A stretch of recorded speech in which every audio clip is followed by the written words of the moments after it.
Thank you so much for tuning into Journey with Christian D. Evans podcast. I'm your host, Christian D. Evans. This next guest is one of the three co-founders and the CEO at Slidebean, overseeing the company roadmap, strategy, and growth marketing efforts. The Slidebean is a venture-backed company funded in 2014 and headquartered in New York City. The company closed its first seed round in 2016 and has since become a multi-million-dollar profitable tech company that continues to expand rapidly. This man has run tech startups since 2011, which have earned him recognition of 40 under 40, plus being a guest speaker in over a dozen startup tech conferences around the world, including the TEDx speaking stage. Please welcome the CEO and co-founder, my friend of Slidebean, Caya. How are you today, Caya? Doing good, Chris. Thanks a lot for having me. Well, man, I'm looking forward to this conversation because one of the things that you mentioned here, first of all, you have over 350,000 plus YouTube subscribers, but your strategy, we're talking offline, is really focused on that content strategy. And I'm just curious, before we dive into all the intricacies of it, which we're going to be very, very fun a little bit, but Caya, what are you noticing in regards to the industry and how it's drastically changing? We've heard content creation, but I think the iterations are always have to be optimized, the strategies, the tactics slightly. So what are you noticing being on the forefront from maybe 4 or 5 years ago to what's currently happening in the industry? Yeah, so the reason why we ended up doing content marketing at Slidebean is pretty much a bit of a coincidence. Like as a growth marketer, your job is to experiment on all fronts, measure those experiments really well, and then decide which is the path to follow, which is the path where you can convert the most customers. It's the scientific approach to marketing. I think the role of a growth marketer. I sort of let those efforts for a few years until the last experiment or the latest experiment that worked really well was around content. So first on SEO, kind of creating a lot of relevant content for other founders, potential customers of ours. And then once we ran out of Google searches to target, we moved into the next largest search engine, which was YouTube, right? And it started as a growth marketing thing. Again, very analytical, very scientific. We spent this money on these posts or producing these videos. We collected this money back in revenue. And it's an easy way to do marketing because everything is very direct. It's easy to make decisions like that. But as our company has scaled, I think as the world has changed a little bit, I think direct response marketing has gotten harder. Because people are naturally consuming fewer ads because there are fewer places to target them, at least certain types of customers, in this case our target audience. And you've sort of been forced, brands in general, I think, are being forced to adopt marketing that's so different. TikTok probably being the latest iteration of that.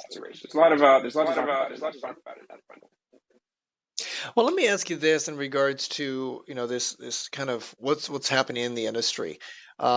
We understand SEO, with the blog side of things, but also leveraging that content as well as kind of repurposing it through YouTube, or obviously I know TikTok is becoming a very big search engine itself for a specific demographic, that younger demographic, which I found very interesting. It actually caught me off guard a little bit, but I love their play in regards to what they're doing there.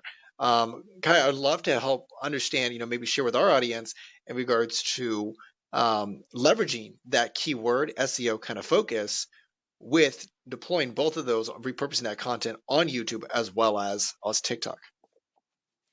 Yeah, I think that even I'm an old generation on TikTok, right? I'm a millennial. I'm a hardcore millennial.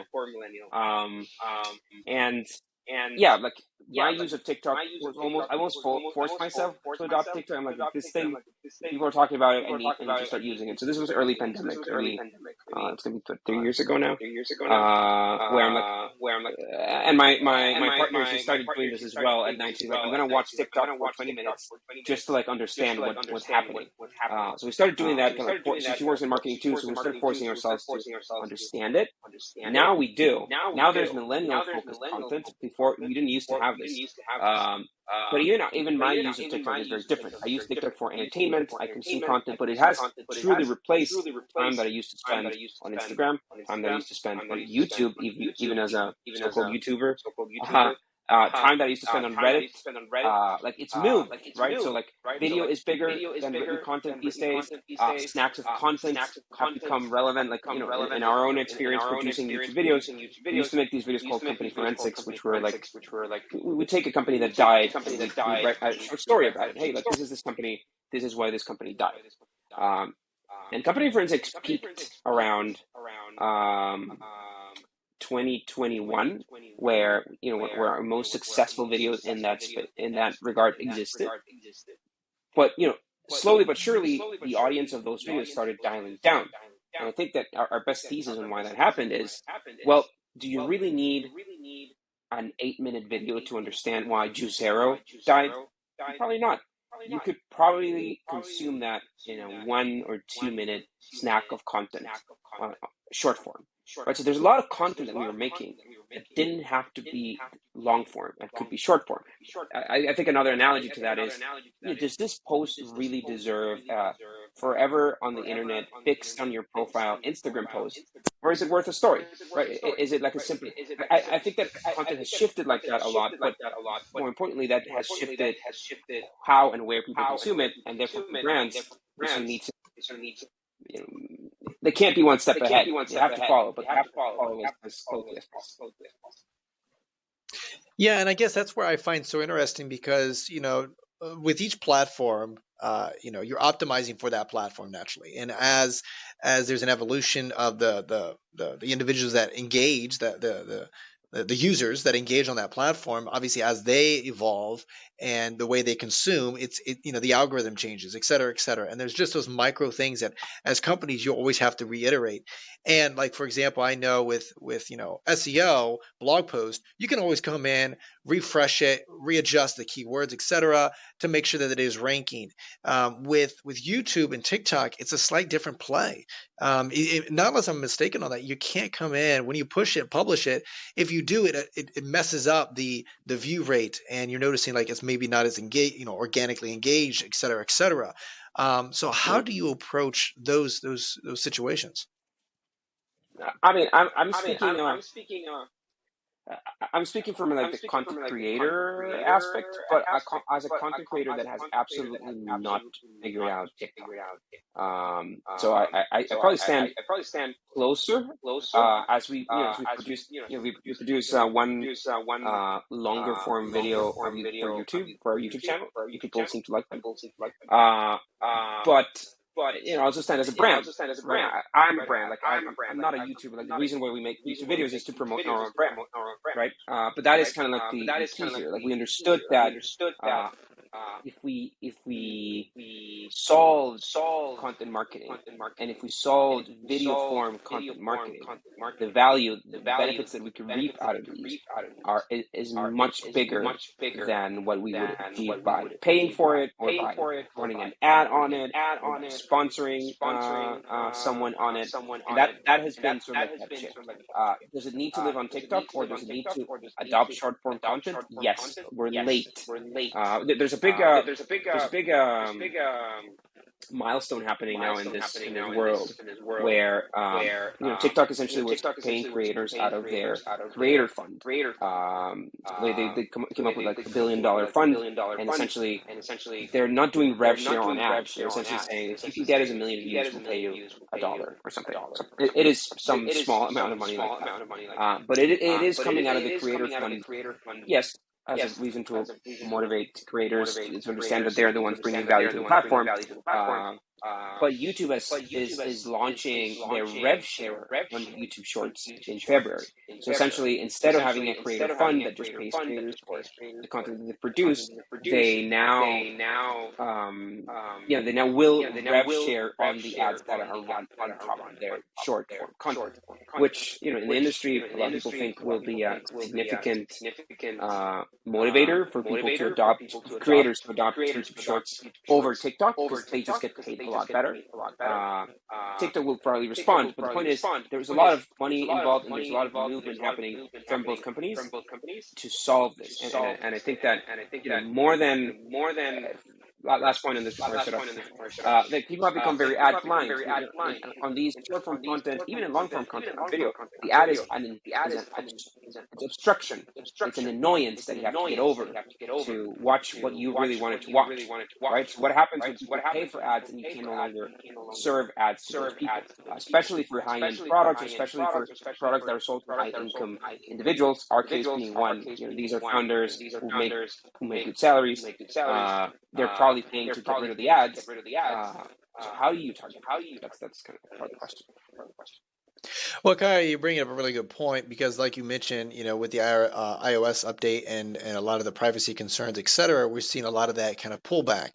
So a lot of advertisers, many years ago, I shouldn't say many years ago, a few years ago, man, it was like ripe. It was beautiful. You had so many details on these individuals you could really target. It was unbelievable for the direct response. It was like unbelievable. You could just convert.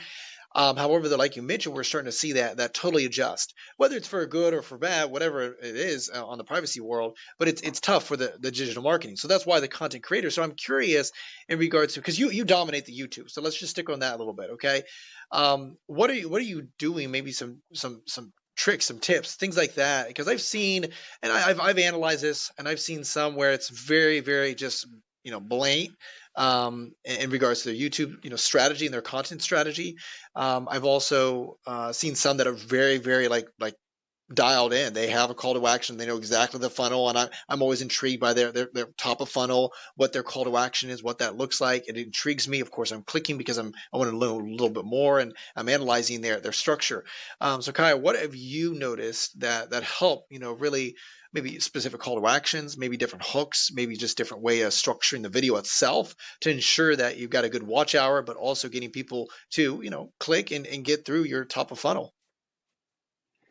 I think that the key to YouTube and the I don't think that a lot of companies think of YouTube this way. But the one thing that you can achieve via YouTube, more than the exposure, more than the brand, more than the extra eyes that are cheap compared to paying for those eyes, the one thing that's really key about YouTube is how much trust you can create between the face of the brand and the viewer. That is super key. It allows you to sell bigger ticket, for example, or it allows you to convert better, or it allows people to talk about your brand differently because they've created, at least this has been for us, because they've created this connection with the person on the other side of the screen, right? Which is something that you can never achieve via blog post. I think you can achieve a little bit of connection via Twitter, where if you're constantly tweeting and you share or share your opinions on stuff that's happening often, you start to see more than just the facade of what we're trying to project, more than what we're trying to sell. You're trying to see who's this person behind it. But what better format than that than with video? When you see that person make mistakes, or you see that person frustrated because something happened, or you see them really excited because something is launching, right? So I think that's a part that that people underestimate on YouTube, how much trust you can create with a person, where this person, some people have come up to me and said, "Hey man, like I go to sleep to your voice every night because I put your videos and then I fall asleep with the TV on." Right? So you're getting into you're finding a way to get into their bedrooms essentially, by providing them content that's valuable and or entertaining. So that's I mean, this has existed, of course, right? We've been able to create trust like this, or relationships like this with with television for decades. But television was reserved for a very select group of people, not for companies, right? But companies can now do this. Look at examples. Look at what Morning Brew is doing on TikTok, where they've essentially created a persona.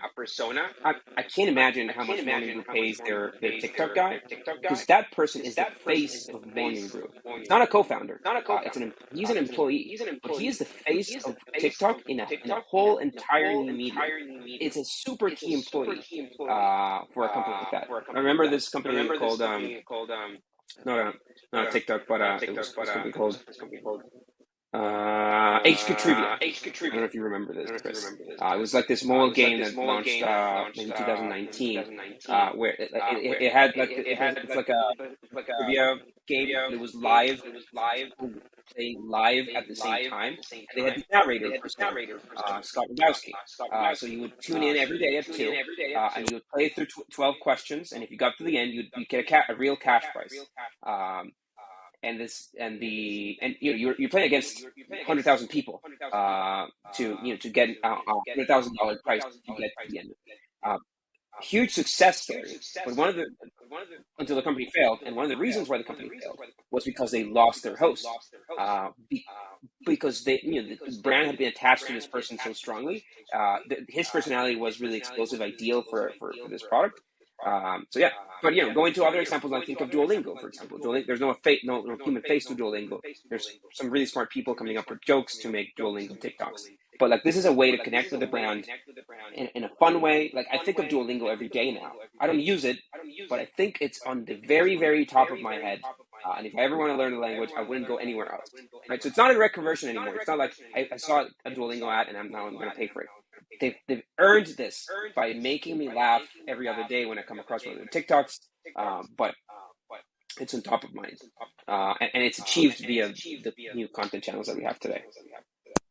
See, Caya, I think you're bringing us a really solid point, definitely in the strategic approach to marketing now, because it used to be where, and you look at advertising on YouTube versus, on TV, and you study this stuff. And I found it very interesting where it's like hey, it's about the product. It's going through this kind of streamline. Every ad is like very structured kind of thing.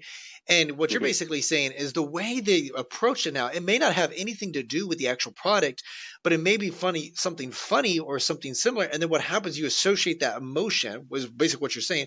You associate that emotion with that product or that brand now. And you may or may not, want that product now, but at some point now you've always got that, familiarity of like, oh, this always makes me laugh. Their brand is so funny. Their commercials are so funny. I kind of almost a good analogy would be like Geico, right? It's very baseline. It's almost exact same thing, but the way they do it, it's like, oh, it's Geico insurance, but it's so stupid and so funny. It's not even ever about like the Geico and we cover more, blah blah blah. It's just the same 20% saved on car insurance, but it's some funny, stupid, random thing. And I love that creativity behind it. I want to ask a little bit, Caya, in regards to the content creation. I have seen individuals, and I'm always intrigued. I want to get your perspective on it, where they have that evergreen approach, or it's very trend, hot topics. Now, I've seen both approaches very successful, but you also have to just anticipate the trajectory of each strategy. Evergreen, that's an asset that's going to be working for you. You think about it like real estate, it's an asset. It's out there in digital world. It's constantly going to be producing leads. But if you're doing the trend, you can really see an uptick up to the right. But guess what? It may not have that lifespan. So how do you do like a mix for a brand? How do you recommend individuals think about that? It's funny. It's funny you bring it up. I graduated from college not long ago. Long after I stopped, I took like a really long sabbatical, and then I just went back to finish a couple quizzes I needed to finish. But my dissertation was precisely on this, and I remember reading one of these papers from these guys in MIT that essentially classified content into quality junk and quality viral and junk based solely on numbers. So how do you determine if content is quality or junk or viral? Based on a curve, based on a math. And the way they figured it is, it is based on the decay of when the content reaches peak reach. How fast is that decay? And what is the driver of that event that causes it, right? So junk content is usually driven by a really random event, something that you can't necessarily control, and it has a really quick die down. While viral has a quick spike, but also not as quick, but as slower dead of that content that's viral. And then last is quality, which is a slower ramp to the top, but also really slower. Evergreen.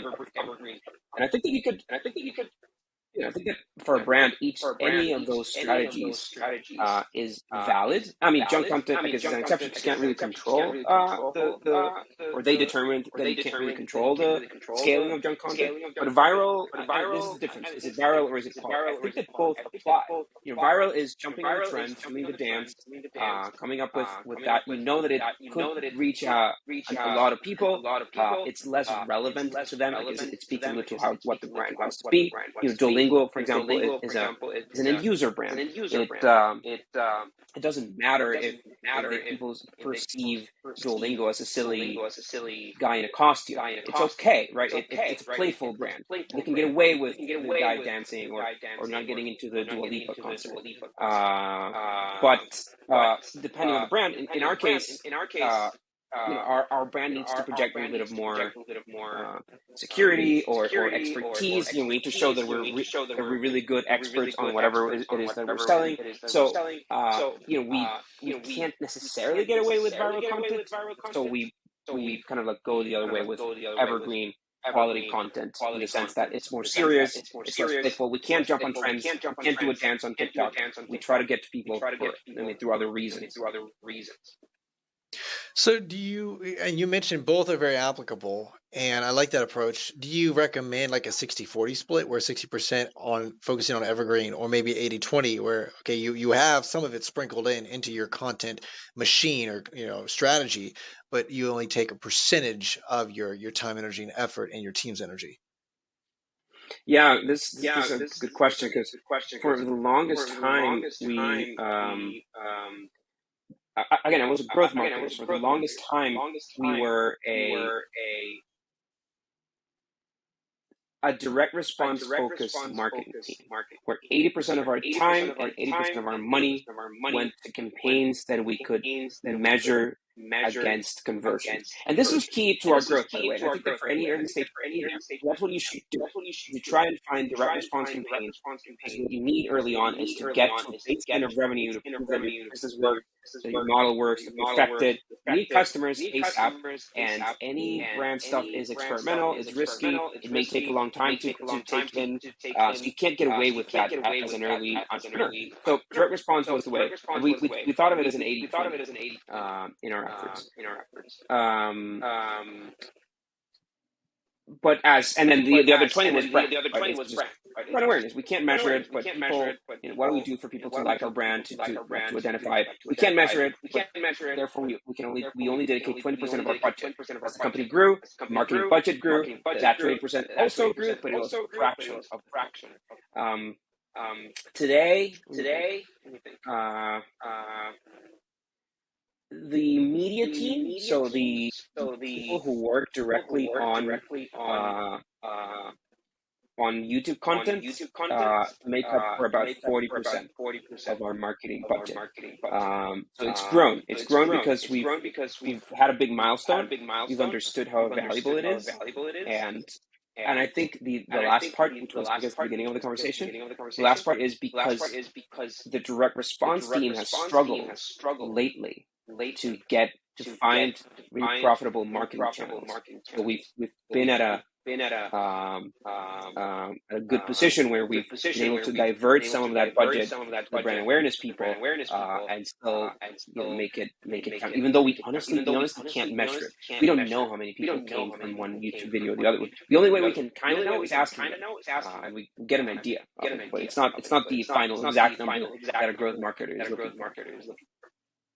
Well, see, and I don't want to get too off to the metric side of things because, on attribution, I understand that can get really complicated. And at the end of the day, you kind of want to know, definitely if you're a content creator, whether it's a blog, whether it's, whatever channel it may be, or which, if you want to get micro with the video, because all you can see specifically, you can see the views, the watch hour, they got some good data on the back end analytics, but at the end of the day, if you want to know like, hey, where are these individuals coming from and how do we optimize and create more of that content? It's just more of, really getting that feedback loop for those customers or the viewers or the people that are in your ecosystem.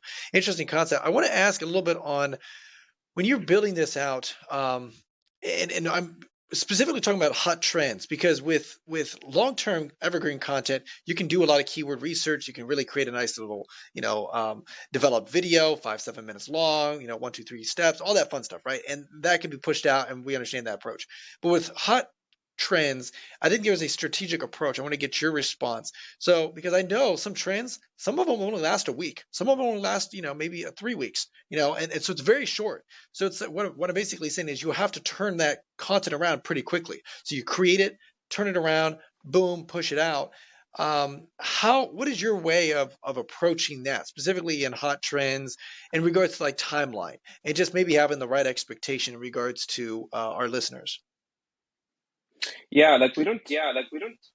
Again, we think of more evergreen content, right? So we normally would not jump on a TikTok trend like that, but we still jump on trends. For example, our video this week was on Ticketmaster, and this was luck Yeah. and trend, where so it was this huge ordeal with Ticketmaster, Taylor Taylor Swift. Swift. Like, to make a good video, like the way our videos are 20-25 minute documentaries. It takes about a month to produce one. From idea to shooting, photography, and editing and animation to the end. It's about a month. So we knew when the whole Ticketmaster debacle happened that it was gonna that we had to talk about it. We should jump on this trend, but the quickest we can be on this trend is a month from now, and it's maybe too late, right? So with Ticketmaster specifically, we got lucky because hearings on Ticketmaster's monopoly were yesterday in Congress. And our video's coming out tomorrow. So like, there was some luck there. We had something similar with SBF, which is our next video. The crash of FTX and all of this, where we have to talk about it. It is very much in our scope. People expect a video from us, so we have to do it. But we are going to be sort of late to the trend. Again, Duolingo's game in this regard is understanding they have to churn out a lot of content. Probably doing 5 videos a day. Right? These are short, cheap experiments that they can turn out pretty quickly. Throwing 10 pieces of pasta at the wall to see which one of the 10 sticks.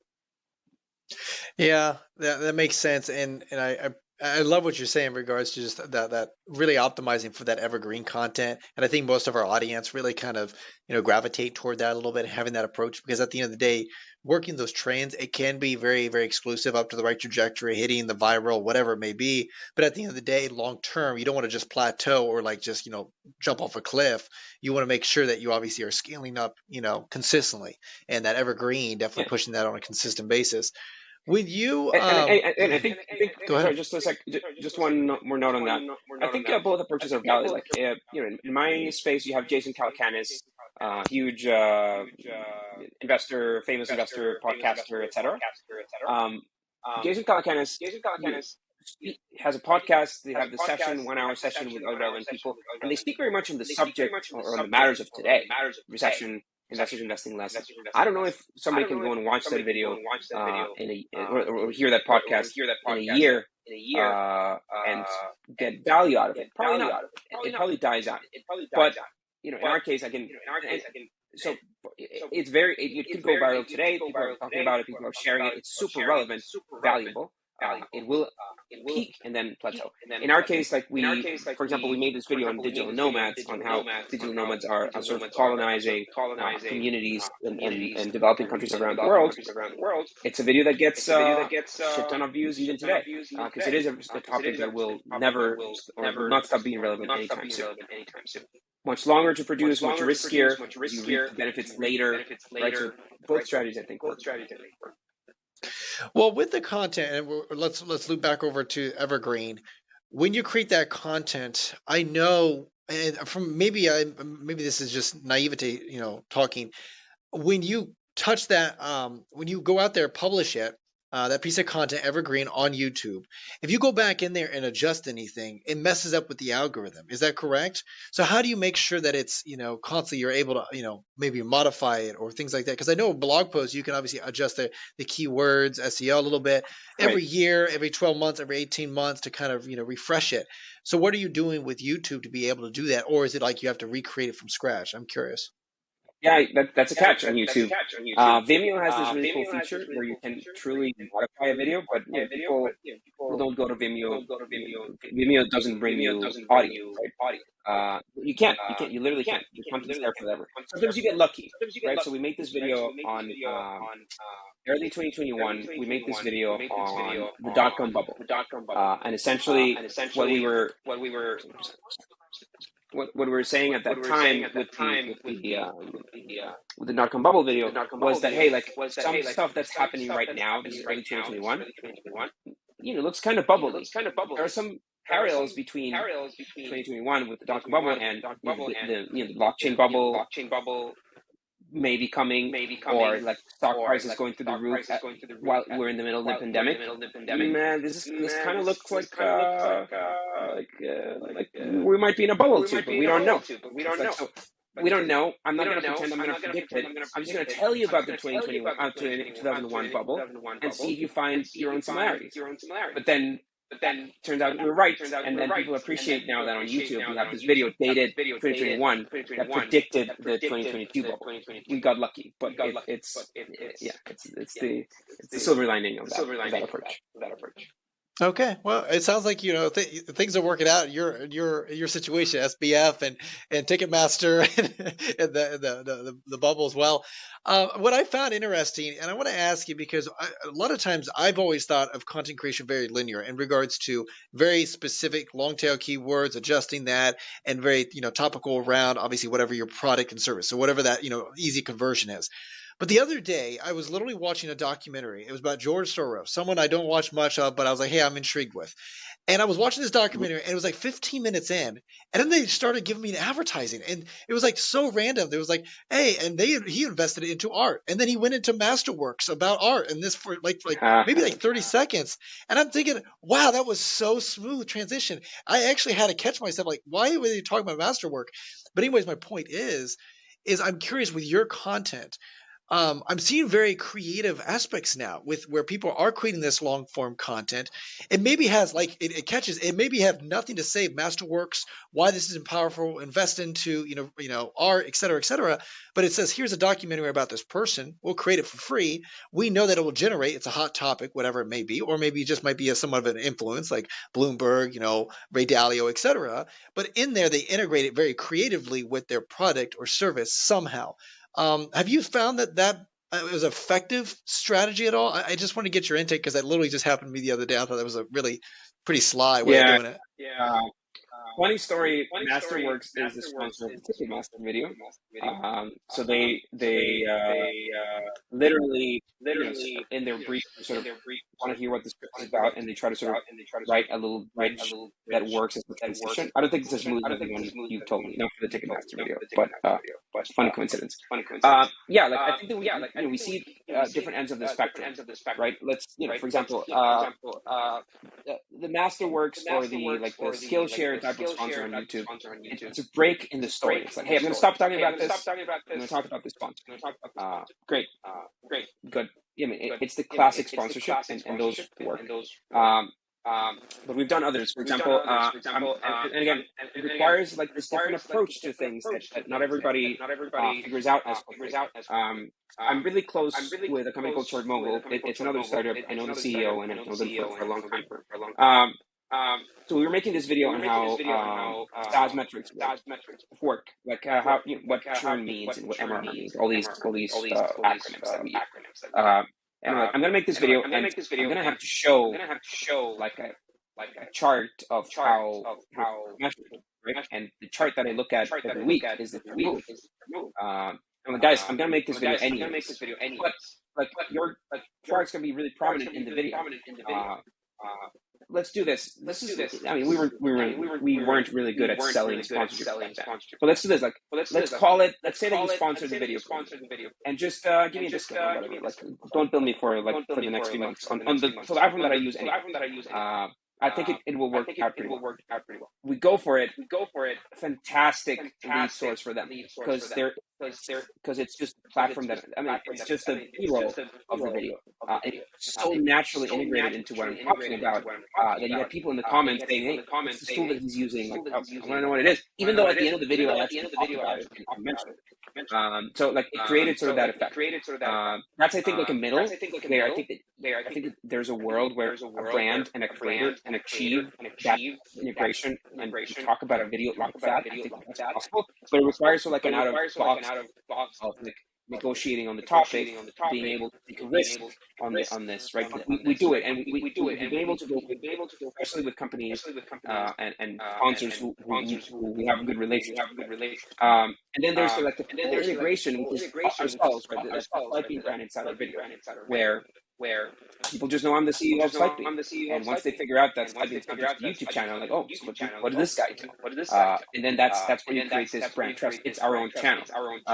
Another example of that, deep integration is, and you could go doing as clothing. Now, I'm a big fan of this kind of design, which is like this. You make like photography gear, like backpacks and tripods and all this. Any video where we got out of the office, where we're somewhere, you will see the Peak Design, my shit ton of Peak Design gear that I have. They've never called me. They've never sponsored anything for me. I don't use it anyway. I need it.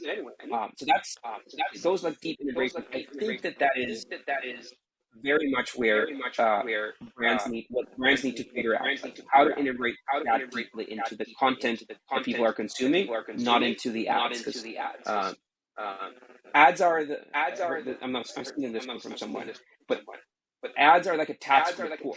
You can't afford the high-end Netflix subscription or the high-end Hulu subscription or the YouTube Premium subscription. You will get ads, but the top tier customers, they're escaping all those ads. So how do you reach that? That's kind of Well, and that's why it really hit me the other day where I started seeing the creativity behind it. Because like you mentioned, there are a lot of times, even in podcasts, you can hear there's a break of some sort, and then, hey, we're going to talk about our sponsor and blah blah blah, and it may not have anything to do in correlation. And I thought that was so interesting. I love the creativity in regards to kind of have you integrated as well in those examples that you just mentioned, because I think that's the approach in today's world, because people are getting so numb to it, because it's, and you got to really slide it in. It reminds me of a really good what I was thinking about the other day was like Transformers, and they're using that new Chevy, the Chevy for Bumblebee, and it's almost like they don't have to say the Bumblebee, they don't have to say this is a Chevy, they don't have to say the features.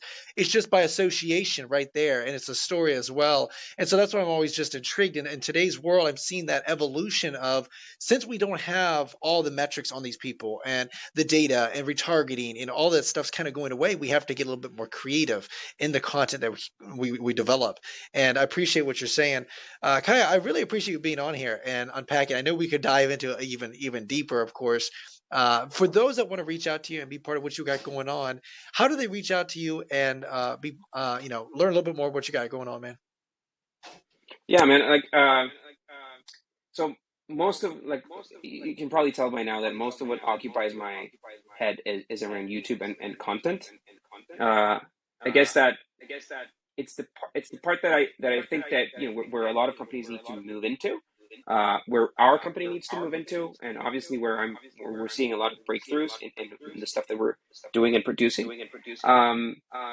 Yeah, so YouTube is probably the best way to find us. I think that hopefully if you just search for Slightbean on YouTube, you will find a piece of content that's useful, around business or startups or tech, or just stories, company stories, and then just Slightbean.com. Like, I think that as a company, we've also pivoted into understanding that we're pretty good at helping other companies tell their stories, right? Whether it's on a pitch deck or whether it's on a financial projection, it's company stories. I think that's what we do, and it's taken us so long to sort of compress that into like a 3-word thing. What does Slightbean do? That's what it would be. So we have a bunch of, from SaaS product to an agency to actually help people tell better stories about their own companies. That's awesome, man. And guys, those links will be in the description. His YouTube, his LinkedIn, his website as well, so you guys can consume a lot of that stuff. I would highly recommend it. Just understanding and not only like consuming his content for the content's sake as well, but also understanding how they do it and approach it and analytically look at that the creativity. And appreciate being on here, man, big time. Just unpacking this and the journey that you're on the front end and seeing how you can creatively leverage a lot of this, repurposing it in all those different platforms strategically. Always love to ask my guests before I let you go fully, is there any last words of wisdom they'd like to share with our audience? Now, I guess, yeah, I guess I come from startup school, right? Like the first book I ever read on business was The Lean Startup, and it has like tattooed in my brain. Um, on like this build, measure, learn cycle, and you have to like do these quick iterations, these quick cycles of tests, and Lean started to try to talk about this around product building. When you're building a product, you have to iterate fast. But I think in marketing, it's not too different. And I think that some of our success in that space has been because we've been like that. Because it's like, hey, like let's just make this really quick, crappy experiment, MVP type of a marketing campaign. Doesn't matter if it's not perfect. Let's just test it out. Only a handful of people will see it. If the worst thing that can happen is that 1,000 people will hate our brand because they saw this campaign and they didn't like it. But that's fine. It's just a handful of our audience. Build it, test it, and learn, and extend that to teams. Like people come to me sometimes with ideas that I believe are really shitty, and most times I'll try and not say anything and say like, fine, I'll give you 2 weeks to test it, or I'll tell them like, I think this is a shitty idea, but I would like you to prove me wrong. So go and test it. You have a week. So like it requires you to sort of like think of these quick iterations, and I think that applies very much to marketing, especially in this day and age with how ever-changing marketing is. Well said, man. Well said. And I like that approach, the humble approach. Hey, this is a shitty idea. However, they'll test it, prove me wrong, and then give them the ownership of it. And if it does work out, cool. If it doesn't, that's all right. Either way, at least you tested it. Caya, I really appreciate being on here. Guys, that is my friend, the one and only CEO at SlideBean, Caya, my friend. Journey with Christian D. Evans podcast. Until next time, be uncommon if you can.